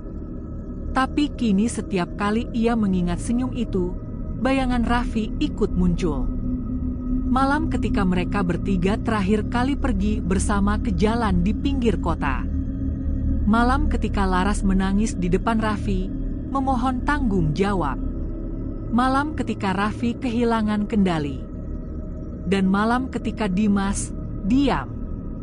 Gue nggak mau lihat, Raf. Lo atur aja, tapi jangan bikin masalah. Itu kalimat terakhir yang ia ucapkan malam itu, sebelum segalanya berubah. Ia masih ingat jelas suara benda tumpul menghantam kepala Laras, teriakan lemah gadis itu, dan air sungai yang menelan tubuhnya dalam gelap. Setelah itu, Raffi panik. Dimas panik. Mereka berdua diam. Dan diam itulah yang kini menjadi kutukan yang tak berhenti menuntut. Tiba-tiba, suara hujan mereda. Lilin di depannya bergoyang pelan, seolah ada angin yang berhembus di dalam kamar. Dimas menoleh ke arah pintu, terkunci. Namun hawa dingin semakin kuat, dan dari cermin di dinding, samar-samar muncul bayangan seseorang berdiri di belakangnya. Laras. Bayangan itu bergerak. Dari embun yang mengalir di permukaan kaca, perlahan muncul wajahnya. Rambutnya basah, tapi kali ini mata Laras tidak lagi hitam, melainkan tenang, sayu, penuh luka. Aku cuma mau kamu ngomong jujur, Dim, katanya pelan. Aku udah lama nunggu. Dimas menunduk. Air mata mulai menetes. Gue takut, Laras. Gue takut kehilangan semuanya. Kamu udah kehilangan, Dimas. Sekarang cuma tinggal satu, keberanian buat ngaku. Dimas menatapnya lagi. Bayangan Laras semakin jelas, seperti benar-benar berdiri di hadapannya. Kalau gue ngaku, lo bakal pergi? Laras diam beberapa saat. Mungkin aku nggak bakal pergi. Tapi kamu bakal bebas. Dimas berdiri. Ia mengambil jaket, memasukkan semua foto ke dalam tas, lalu berjalan keluar dari kamar kos itu. Setiap langkahnya diiringi suara hujan yang jatuh di atap seng. Lorong yang dulu terasa menakutkan kini hanya tampak sunyi, seolah semuanya menunggu keputusan terakhirnya malam ini. Di luar, jalanan licin dan sepi. Lampu-lampu jalan memantulkan genangan air yang bergoyang di terpa angin. Dimas berjalan ke arah yang sama seperti dulu, jalan di tepi sungai, tempat di mana semua dosa itu dimulai. Sesampainya di sana, hujan berhenti. Langit hanya menampakkan cahaya rembulan yang samar di balik awan tipis. Ia berdiri di tepi sungai, air beriak pelan, menciptakan suara yang anehnya terasa familiar. Kamu di sini, kan? Suaranya lirih. Dulu kamu jatuh di sini. Sekarang biar gue yang jatuh di hadapan kebenaran. Langkah kaki terdengar dari belakang. Dimas menoleh cepat, tak ada siapa-siapa. Namun dari permukaan sungai, muncul riah halus seperti seseorang berjalan di atas air. Lalu, dari kegelapan kabut, muncul siluet Laras. Bukan lagi menyeramkan, bukan pula lembut. Wajahnya datar, seperti menunggu sesuatu yang seharusnya sudah selesai sejak lama. Akhirnya kamu datang, ucap Laras pelan. Aku cuma mau semuanya selesai, Laras. Selesaikan, Dim. Jangan biarin dosanya mati tanpa nama. Air mata mengalir di pipi Dimas. Ia berlutut, menatap air di depannya, dan berbisik. Gue, Dimas Rahardian, malam ini ngaku. Gue saksi waktu Raffi mukul kamu. Gue diam. Gue bantu dia buang kamu ke sungai ini. Suara itu terhenti di udara, tapi gema dari ucapannya terasa jauh, seolah seluruh alam mendengarnya. Tiba-tiba, air sungai bergolak. Riak kecil berubah menjadi pusaran, dan dari tengahnya muncul tangan putih yang perlahan tenggelam ke dalam air lagi. Laras menatap Dimas dengan mata tenang. Sekarang kamu udah jujur. Udah waktunya aku pergi. Wajahnya mulai memudar, perlahan larut bersama kabut dan dinginnya udara malam. Dimas menatap kosong ke arah air, tubuhnya bergetar, tapi kali ini bukan karena takut, melainkan karena lega. Beberapa jam kemudian, Dimas berjalan ke kantor polisi dengan pakaian basah kuyup. Ia masuk ke ruang jaga dan langsung berkata pada petugas yang terkejut melihat keadaannya.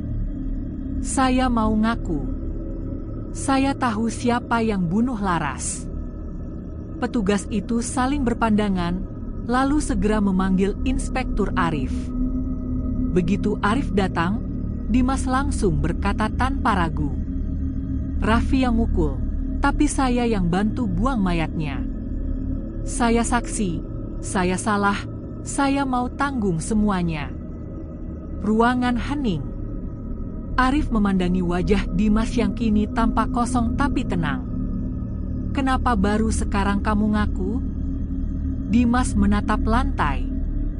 Karena tadi malam, dia datang buat minta kebenaran.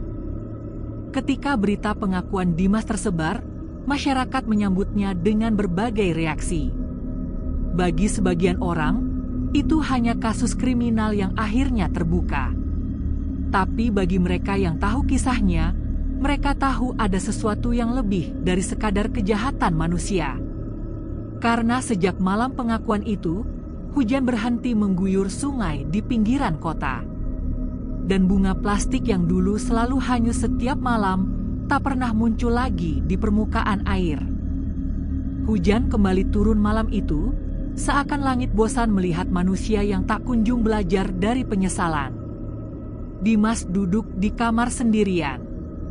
Wajahnya pucat, matanya cekung, dan di hadapannya, lilin kecil menyala di atas meja. Di sekeliling lilin itu, bertebaran foto-foto lama, dirinya, Raffi, dan Laras. Semua kenangan yang dulu indah, kini hanya terasa seperti peluru yang menembus hati setiap kali ia menatapnya. Sudah 3 malam berturut-turut, Dimas tidak tidur. Suara langkah kaki, bisikan dari ventilasi, bahkan cermin yang berembun, semuanya menjadi rutinitas yang membuatnya takut sekaligus pasrah. Dan malam ini, entah mengapa, ia tidak lagi berusaha kabur.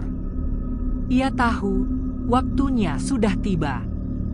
Dimas menatap foto Laras lama-lama. Wajah gadis itu masih sama seperti yang ia ingat, lembut, penuh percaya diri, dan selalu tersenyum hangat. Tapi kini setiap kali ia mengingat senyum itu, bayangan Raffi ikut muncul. Malam ketika mereka bertiga terakhir kali pergi bersama ke jalan di pinggir kota. Malam ketika Laras menangis di depan Raffi, memohon tanggung jawab. Malam ketika Raffi kehilangan kendali. Dan malam ketika Dimas diam. Gue nggak mau lihat, Raf. Lo atur aja, tapi jangan bikin masalah. Itu kalimat terakhir yang ia ucapkan malam itu, sebelum segalanya berubah. Ia masih ingat jelas suara benda tumpul menghantam kepala Laras, teriakan lemah gadis itu, dan air sungai yang menelan tubuhnya dalam gelap. Setelah itu, Raffi panik. Dimas panik. Mereka berdua diam. Dan diam itulah yang kini menjadi kutukan yang tak berhenti menuntut. Tiba-tiba, suara hujan mereda. Lilin di depannya bergoyang pelan, seolah ada angin yang berhembus di dalam kamar. Dimas menoleh ke arah pintu, terkunci. Namun hawa dingin semakin kuat, dan dari cermin di dinding, samar-samar muncul bayangan seseorang berdiri di belakangnya. Laras. Bayangan itu bergerak. Dari embun yang mengalir di permukaan kaca, perlahan muncul wajahnya. Rambutnya basah, tapi kali ini mata Laras tidak lagi hitam, melainkan tenang, sayu, penuh luka. Aku cuma mau kamu ngomong jujur, Dim, katanya pelan. Aku udah lama nunggu. Dimas menunduk. Air mata mulai menetes. Gue takut, Laras. Gue takut kehilangan semuanya. Kamu udah kehilangan, Dimas. Sekarang cuma tinggal satu, keberanian buat ngaku. Dimas menatapnya lagi. Bayangan Laras semakin jelas, seperti benar-benar berdiri di hadapannya. Kalau gue ngaku, lo bakal pergi? Laras diam beberapa saat. Mungkin aku nggak bakal pergi. Tapi kamu bakal bebas. Dimas berdiri. Ia mengambil jaket, memasukkan semua foto ke dalam tas, lalu berjalan keluar dari kamar kos itu. Setiap langkahnya diiringi suara hujan yang jatuh di atap seng. Lorong yang dulu terasa menakutkan kini hanya tampak sunyi, seolah semuanya menunggu keputusan terakhirnya malam ini. Di luar, jalanan licin dan sepi. Lampu-lampu jalan memantulkan genangan air yang bergoyang diterpa angin. Dimas berjalan ke arah yang sama seperti dulu, jalan di tepi sungai, tempat di mana semua dosa itu dimulai. Sesampainya di sana, hujan berhenti. Langit hanya menampakkan cahaya rembulan yang samar di balik awan tipis. Ia berdiri di tepi sungai, air beriak pelan, menciptakan suara yang anehnya terasa familiar. Kamu di sini, kan? Suaranya lirih. Dulu kamu jatuh di sini. Sekarang biar gue yang jatuh di hadapan kebenaran. Langkah kaki terdengar dari belakang. Dimas menoleh cepat, tak ada siapa-siapa. Namun dari permukaan sungai, muncul riah halus seperti seseorang berjalan di atas air. Lalu, dari kegelapan kabut, muncul siluet Laras. Bukan lagi menyeramkan, bukan pula lembut. Wajahnya datar, seperti menunggu sesuatu yang seharusnya sudah selesai sejak lama. Akhirnya kamu datang, ucap Laras pelan. Aku cuma mau semuanya selesai, Laras. Selesaikan, Dim. Jangan biarin dosanya mati tanpa nama. Air mata mengalir di pipi Dimas. Ia berlutut, menatap air di depannya, dan berbisik. Gue, Dimas Rahardian, malam ini ngaku. Gue saksi waktu Raffi mukul kamu. Gue diam. Gue bantu dia buang kamu ke sungai ini. Suara itu terhenti di udara, tapi gema dari ucapannya terasa jauh, seolah seluruh alam mendengarnya. Tiba-tiba, air sungai bergolak. Riak kecil berubah menjadi pusaran, dan dari tengahnya muncul tangan putih yang perlahan tenggelam ke dalam air lagi. Laras menatap Dimas dengan mata tenang. "Sekarang kamu udah jujur. Udah waktunya aku pergi." Wajahnya mulai memudar, perlahan larut bersama kabut dan dinginnya udara malam. Dimas menatap kosong ke arah air, tubuhnya bergetar, tapi kali ini bukan karena takut, melainkan karena lega. Beberapa jam kemudian, Dimas berjalan ke kantor polisi dengan pakaian basah kuyup. Ia masuk ke ruang jaga dan langsung berkata pada petugas yang terkejut melihat keadaannya. "Saya mau ngaku. Saya tahu siapa yang bunuh Laras." Petugas itu saling berpandangan, lalu segera memanggil Inspektur Arif. Begitu Arif datang, Dimas langsung berkata tanpa ragu, "Raffi yang mukul, tapi saya yang bantu buang mayatnya. Saya saksi, saya salah, saya mau tanggung semuanya." Ruangan hening. Arif memandangi wajah Dimas yang kini tampak kosong tapi tenang. "Kenapa baru sekarang kamu ngaku?" Dimas menatap lantai. Karena tadi malam, dia datang buat minta kebenaran. Ketika berita pengakuan Dimas tersebar, masyarakat menyambutnya dengan berbagai reaksi. Bagi sebagian orang, itu hanya kasus kriminal yang akhirnya terbuka. Tapi bagi mereka yang tahu kisahnya, mereka tahu ada sesuatu yang lebih dari sekadar kejahatan manusia. Karena sejak malam pengakuan itu, hujan berhenti mengguyur sungai di pinggiran kota. Dan bunga plastik yang dulu selalu hanyut setiap malam, tak pernah muncul lagi di permukaan air. Sudah 2 bulan sejak malam Dimas menyerahkan diri. Langit pagi di atas lapas Cibinong selalu terlihat abu-abu, tapi bagi Dimas, warna itu sudah cukup menenangkan. Ia bangun setiap pukul 5, mencuci muka dengan air dingin, dan berdiri menghadap jendela kecil yang terali besi. Setiap kali ia menatap keluar, suara burung gereja dan cahaya matahari yang menembus celah jeruji seperti pengingat bahwa ia masih hidup dan masih bisa menebus. Hari-harinya kini diisi dengan rutinitas sederhana, menyapu halaman, menulis di buku kecil, dan membaca Al-Quran pinjaman dari petugas lapas. Tidak ada lagi bisikan aneh di malam hari. Tidak ada lagi bayangan rambut panjang di ujung matanya. Seolah semua teror itu berakhir begitu ia mengucap kebenaran malam itu di pinggir sungai. Namun, meski tak ada gangguan lagi, bayangan Laras tak pernah benar-benar hilang dari pikirannya.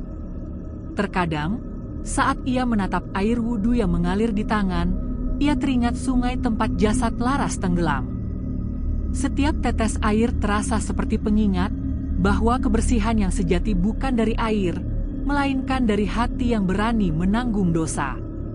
Pagi itu, seorang sipir datang memanggilnya. "Dimas Rahardian, ada tamu." Dimas terdiam sesaat. "Tamu?" Ia bahkan sudah lama tidak punya siapa-siapa. Kedua orang tuanya pindah ke kampung setelah tahu perbuatannya.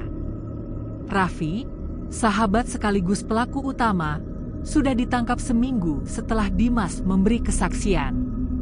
Kini, siapa lagi yang mau menemuinya? Ia berjalan ke ruang kunjungan dengan langkah pelan. Begitu melewati pintu kaca, matanya langsung terpaku pada sosok perempuan muda berjilbab abu-abu dengan mata teduh tapi tegas, Ibu Laras. Dimas menelan ludah, lututnya hampir lemas. Ia menunduk dalam-dalam, tidak sanggup menatap wajah perempuan yang anaknya ia kubur dalam diam. "Bu," suaranya bergetar. "Saya." Ibu Laras mengangkat tangan pelan. "Duduk, Nak." Ia duduk dengan gugup. Suasana hening beberapa detik, hanya terdengar detak jam di dinding dan napas berat Dimas yang berusaha ditahan agar tidak pecah. "Saya nggak datang buat marah," kata perempuan itu akhirnya. "Kalau saya mau marah, Saya udah habis tenaga dari dulu. Saya cuma mau tanya satu hal. Kenapa kamu diam waktu dia disakiti? Pertanyaan itu menghantam dada Dimas lebih keras dari pukulan manapun. Ia menunduk, air mata jatuh di lantai. Saya takut, Bu. Saya takut kehilangan teman. Saya takut dituduh. Saya takut hidup saya hancur. Dan kamu tahu, suara Ibu Laras pelan tapi tajam. Ketakutan kamu itu justru yang bikin hidup kamu benar-benar hancur. Dimas tidak bisa menatapnya. Ia hanya bisa mengangguk, lalu berbisik. Saya nyesel, Bu. Setiap malam saya minta ampun, saya doain Laras. Saya tahu, gak ada yang bisa balikin dia. Tapi saya pengen dia tenang. Perempuan itu memandang Dimas lama sekali. Di matanya, tidak ada amarah, hanya lelah dan sedikit keikhlasan yang tumbuh perlahan. Ia lalu mengambil sesuatu dari tasnya, sebuah gelang perak kecil, kusam dan berdebu, tapi masih terlihat utuh. Ini gelangnya Laras. Dulu dia bilang, ini lambang janji. Kalau cowok yang dia sayang benar-benar tulus, dia bakal ngasih gelang ini buat disimpan. Ibu Laras meletakkan gelang itu di atas meja kaca. Sekarang, saya kasih ke kamu. Bukan karena kamu pantas. Tapi supaya kamu ingat, rasa bersalah ini bukan buat menyiksa, tapi buat belajar jadi manusia. Dimas menatap gelang itu lama sekali, lalu menitikkan air mata lagi. Terima kasih, Bu. Perempuan itu berdiri. Jangan terima kasih sama saya. Terima kasihlah sama anak saya yang udah maafin kamu duluan di tempat yang kamu nggak bisa lihat. Malamnya, di dalam sel, Dimas menggenggam gelang perak itu erat. Ia menatapnya di bawah cahaya lampu yang temaram. Gelang itu tampak memantulkan kilau samar, seperti sepasang mata yang tersenyum dari kejauhan. Laras, bisiknya pelan. Kalau lo masih di sana, gue janji, gue bakal hidup dengan cara yang benar. Gue bakal terus mendoain lo. Dan untuk pertama kalinya sejak malam itu, Dimas tertidur tanpa mimpi buruk. Tidurnya tenang, seperti seseorang yang akhirnya berdamai dengan dirinya sendiri. Beberapa minggu kemudian, Dimas mendapat izin untuk ikut kegiatan sosial dari lapas, membersihkan sungai di pinggiran kota. Tempatnya, sungai yang sama. Ia berjalan pelan di tepi air, memunguti sampah, sesekali berhenti dan menatap riak yang tenang. Di antara rumput liar, ia melihat sesuatu yang berkilau kecil, sehelai rambut panjang tersangkut di ranting. Entah milik siapa, tapi anehnya, angin berhembus pelan dan membawa aroma melati. Dimas tersenyum tipis. Lo masih jagain gue, ya? Gumamnya.